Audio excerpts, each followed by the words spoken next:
하나님 말씀은 스바냐서 3장 9절에서 20절까지 말씀입니다. 그때 내가 여러 백성의 입술을 깨끗하게 하여 그들이 다 여호와의 이름을 부르며 한 가지로 나를 섬기게 하리니 내게 구하는 백성들 곧 내가 흩은 자의 딸이 구수강 건너편에서부터 예물을 가지고 와서 내게 바칠지라. 그날에 내가 내게 범죄한 모든 행위로 말미암아 수치를 당하지 아니할 것은 그때 내가 네 가운데서 교만하여 자랑하는 자들을 제거하여 내가 나의 성산에서 다시는 교만하지 않게 할 것임이라. 내가 곤고하고 가난한 백성을 네 가운데에 남겨두리니 그들이 여호와의 이름을 의탁하여 보호를 받을지라. 이스라엘의 남은 자는 악을 행하지 아니하며 거짓을 말하지 아니하며 입에 거짓된 혀가 없으며 먹고 누울지라도 그들을 두렵게 할 자가 없으리라. 시온에 따라 노래할지어다. 이스라엘아 기쁘게 부를지어다. 예루살렘 따라 전심으로 기뻐하며 즐거워할지어다. 여호와가 내 형벌을 제거하였고 내 원수를 쫓아냈으며 이스라엘 왕 여호와가 내 가운데 계시니 내가 다시는 화를 당할까 두려워하지 아니할 것이라. 그날에 사람이 예루살렘에 이르기를 두려워하지 말라. 시온아 네 손을 늘어뜨리지 말라. 너의 하나님 여호와가 너의 가운데에 계시니 그는 구원을 베푸실 전능자이시라.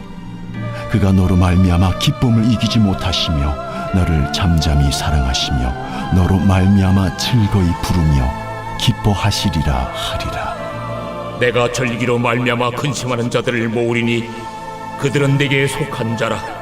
그들에게 주어진 짐이 치욕이 되었느니라. 그때 내가 너를 괴롭게 하는 자를 다 보라고 저는 자를 구원하며 쫓겨난 자를 모으며 온 세상에서 수욕받는 자에게 칭찬과 명성을 얻게 하리라. 내가 그때 너희를 이끌고 그때 너희를 모을지라.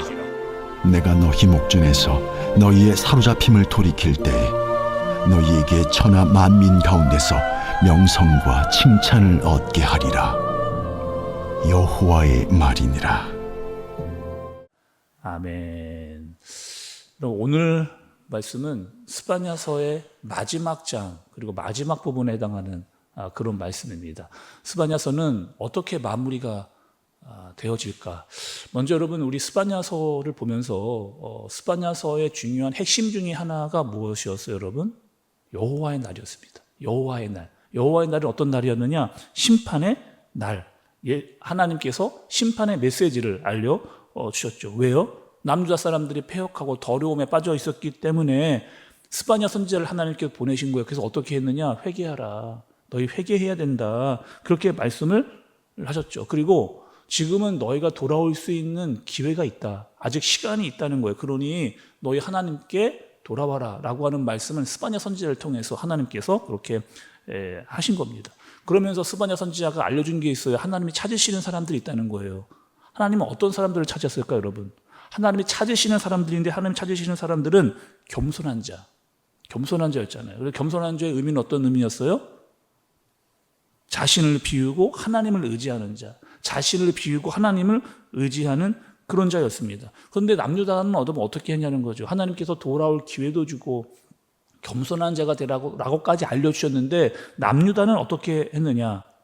계속해서 헛된 시간을 보낸 겁니다. 하나님 분명히 알려주시고 깨닫게 해주셨는데도 불구하고 선지자들을 보내주셨는데도 불구하고 어떻게 했느냐? 그 시간들을 계속해서 헛되이 보내고 있는 거예요. 예배를 드렸습니다. 예배 드렸다니까요. 근데 예배만 드린 거예요. 그리고 말씀을 들었어요. 그런데 듣기만 한 겁니다. 아니 예배도 드리고 말씀도 들었는데 예배만 드리고 듣기만 한 거예요. 아무런 순종이 없는.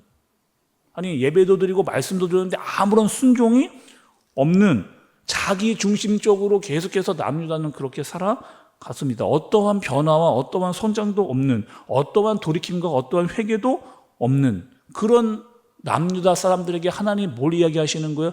심판이 임하겠다는 겁니다. 너희를 심판할 때가 오겠다라고 하는 말씀을 해주시는 거죠.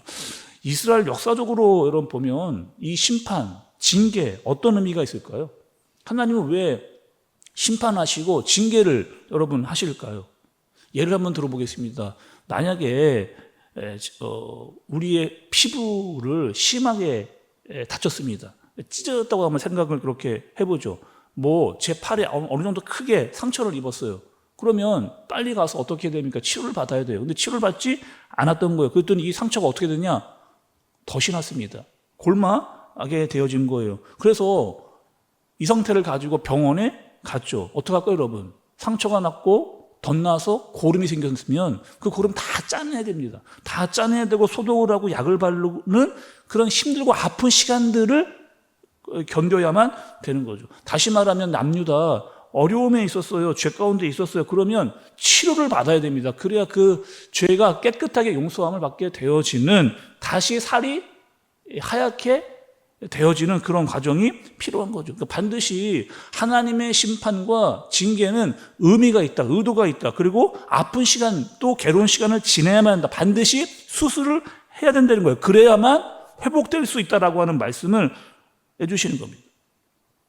그래서 오늘 말씀에 보면 여러분 9절부터 13절까지 심판과 징계를 받은 사람들, 그리고 그렇게 그 시간들을 받고 남아 있는 사람들, 징계받고 아픔이 있었지만 회복된 사람들은 어떤 사람들인가 말씀에서 좀 찾아봤더니만 9절의 말씀을 보시면 하나님이 어떻게 하시겠다는 거예요. 그렇게 너희의 심판을 받은 사람들은 내가 너희의 입을 깨끗하게 하겠다, 나 하나님의 이름을 부르게 하겠다, 나를 섬기게 하겠다, 이렇게 말씀을 하세요. 또 11절의 마지막에 보면 다시는 교만하지 않게 할 것이다, 이렇게 이야기하시고, 또 12절의 처음에 보면 공고하고 가난한 백성들이 나오는 것을 볼 수가 있어요. 여러분, 이 12절에 공고하고 가난한 백성들은 누구를 이야기하느냐? 앞에서 우리가 봤던 겸손한 자, 자기를 비우고 하나님을 의지하면서 교만하지 않은 그 사람들을 지금 이야기하고 있는 겁니다. 다시 말하면 심판을 받고 징계를 받았지만 다시 하나님 앞에 서고자 하는 그런 사람들인 거죠. 자, 여러분, 남유다는 멸망을 당했잖아요. 누구에게? 바벨론에게. 그래서 포로로 끌려갔습니다. 그런데 그 유다 백성들이 잘못을 해서 심판을 받아서 바벨론으로 끌려갔지만 그것이 끝이 아니라는 거잖아요. 다시 하나님께서 그들을 돌아오게 하겠다, 다시 돌아와서 하나님의 사람으로 회복시키겠다라고 하나님의 소망을 하나님께서 이야기해 주신 겁니다. 결국에 바벨론도 바사에게 망하고, 바사가 1차, 2차, 3차를 통해서 자기 백성, 유다 백성들을 고향으로 돌려보내는 그런 일들이 있게 되어지는, 하나님께서 그때 말씀을 여러분 해주세요. 자, 20절의 말씀을 좀 보세요. 20절의 말씀을 보시면, 내가 그때에 너희를 이끌고 그때에 너희를 모을지라, 내가 너희 목전에서 너희의 사로잡힘을 돌이킬 때에 너희에게 천하 만민 가운데 명성과 칭찬을 얻게 하리라, 여호와의 말이니라, 이렇게 말씀하시잖아요. 하나님이 너희에게 심판도 하시고 징계도 주시지만 어떻게 되겠다는 거예요? 다시 너희가 돌아와 모이게 되겠다. 포로에서 돌아와 다시 너희는 모일 것이고, 잃어버린 명성을 찾게 될 것이고, 괴롭혔던 자들을 벌을 받게 될 것이다. 반드시 역전과 반전의 때가 오게 될 것이다 라고 이야기를 하나님께서 그렇게 해주시는 거죠. 그러니 다시 말하면 하나님의 심판과 징계는 그냥 아픔과 괴로움으로 끝나는 것이 아니고, 너희가 잘못을 깨닫고 회개하고 돌아오면 하나님의 은혜가 임하게 될 것이다 라고 하는 것을 하나님께서 이야기해 주시는 겁니다. 그러면서 스바냐에서 가장 유명한 말씀이 있죠, 여러분. 오늘 말씀을 읽으시면서 찾으셨는지 모르겠지만 스바냐에서 가장 유명한 말씀이 있습니다. 찬양으로도 많이 부르는 그런 말씀인데, 여러분 17절의 말씀을 좀 같이 한번 읽어볼게요. 오늘 말씀의 17절 같이 한번 읽어보겠습니다. 시작. 너의 하나님 여호와가 너희 가운데에 계시니 그는 구원을 베푸실 적는 자이시라. 그가 너로 말미암아 기쁨을 이기지 못하시며 너를 잠잠히 사랑하시며 너로 말미암아 즐거이 부르며 기뻐하시리라 하리라. 어떻게 된 거예요, 여러분? 징계가 있었지만, 심판이 있었지만 그 심판과 징계를 받고 돌아온 하나님의 사람들, 그들은 어떻게 되게 했다는 거예요? 하나님께서 그 상처와 아픔을 회복시키겠다, 다시 하나님을 찾게 하겠다, 겸손한 자가 되겠다라고 하나님께서 그렇게 알려주시는 거예요. 그리고 다시 죄를 회개하고 용서함을 받아서 하나님의 사람으로 살고자 하는 그 사람들을 보시면서 하나님이 기쁨을 이기시 못하신다, 사랑하신다, 즐거이 부르며 기뻐하신다라고 하는 그 하나님의 마음을 보여주시는 말씀이 나오는 그런 대목입니다. 자, 오늘 말씀 여러분 한번 정리를 해볼게요.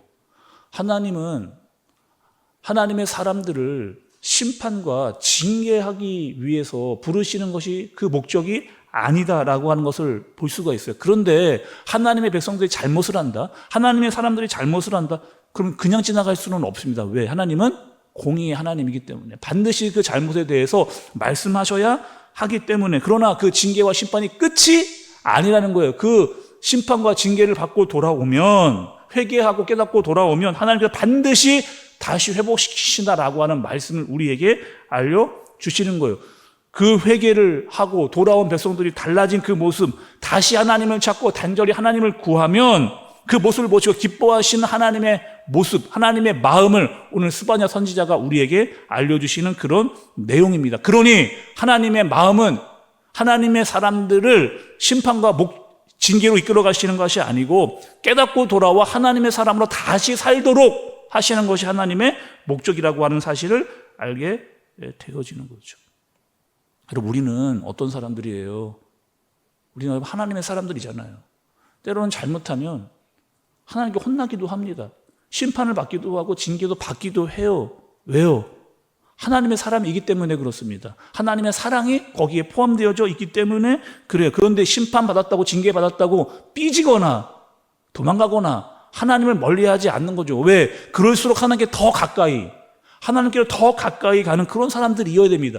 나의 잘못을 깨닫고 회개하고 돌이켜서 하나님을 다시 더 의지하는, 하나님 그걸 원하세요. 하나님은 심판과 징계를 통해서 그것을 원하시는 겁니다. 하나님께 혼이 나고 있어도 다시 하나님을 찾고 부르짖으면서 다시 깨닫고 다시 새롭게 되고자 하는 그런 사람들, 그 과정을 통해서 하나님께서 성장과 성숙을 시키시는, 그리고 그것을 깨닫고 돌아오는 사람들을 보면서 하나님이 기뻐하시고 계시다라고 하시는, 우리 그런 사람들, 때로는 잘못하면 잘못했다고 이야기하고 고백하고 회개하고 돌이켜서 하나님의 뜻대로 살고자 애쓰는 자들로, 그 모습이 하나님의 기쁨이 되는 저와 여러분들 되어지시길 예수님의 이름으로 축복합니다.